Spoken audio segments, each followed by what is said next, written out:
আমার ঘরের বাঁয়ে থাকেন রাখহরি। ডান দিকের পড়শি আমার আল্লা রাখা। কেউ বলতো এক বৃন্তে দুটি কুসুম, কেউ বলতো একই গাছের দুটি শাখা। রাখহরি মজুর ছিল কারখানাতে, আল্লা রাখা খিদিরপুরের জাহাজ খাটে। হপ্তা যা পায় মোটামুটি দিন চলে যায়।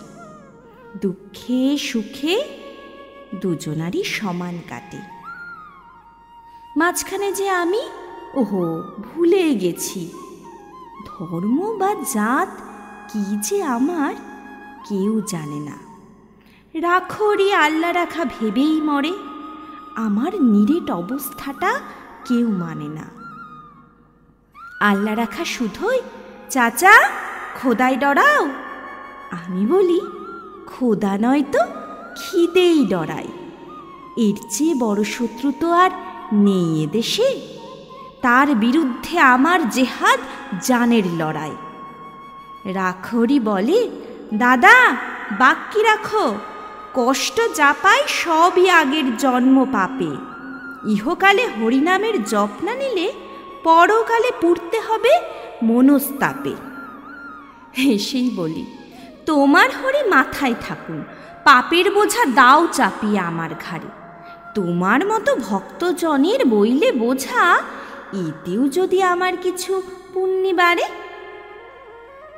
এভাবে দিন চলছিল বেশ। হঠাৎ সেদিন হিস হিসিয়ে সাপের মতো গুজব ছড়ায়, পীর সাহেবের মাজারে এক মরা শুয়োর, মরা গরুর শিং পড়েছে বামুন পাড়ায়। ছড়িয়ে গেল দাঙ্গা দাবানলের মতো। আল্লা রাখা লাফিয়ে এলো সরকি হাতে। রাখহরি তেল পাকা এক বাঁশের লাঠি, ভাটার মতো ঘুরছে দুচোখ রাগের তাতে। দুহাত ধরে বোঝাই ওদের, হচ্ছেটা কি যাচিয়ে দেখো, এসব খবর সত্যি কিনা। আল্লা রাখা বলল, কাফের হট যাবি, ম্লেচ্ছ চেঁচাই রাখহরি, আর ছুবি না।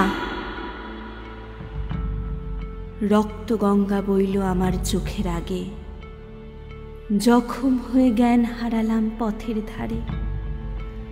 ততক্ষণে ওরাও দুজন ভূতল সাই, পরস্পরের সরকি এবং লাঠির মারে। কার যে কত রক্তে সেদিন ভিজল জমি, হিসেব তো নেই। দুটোই যে লাল। আর যা জানি, রাখহরি কাতরেছিল জলের তরে, আল্লা রাখা চাইছিল এক আজলা পানি। বহু বছর লাগলো আমার ঘা শুকোতে। দেহেরটা নয়, মনের ঘাটায় আসল দাগা। ঘরে যে যাই, এই ইচ্ছেটাও আর ছিল না। ফিরব কোথায়, ঘর তো আমার আগুন লাগা। তবু সেদিন চাইল কি মন, গেলাম ফিরে। আকাশটা নীল, অলস দুপুর। ওই সে পাড়া, উড়ছে ফড়িং। কোথাও গ্লানির চিহ্ন তো নেই, ইতস্তত ভাঙা বাড়ির দেয়াল ছাড়া।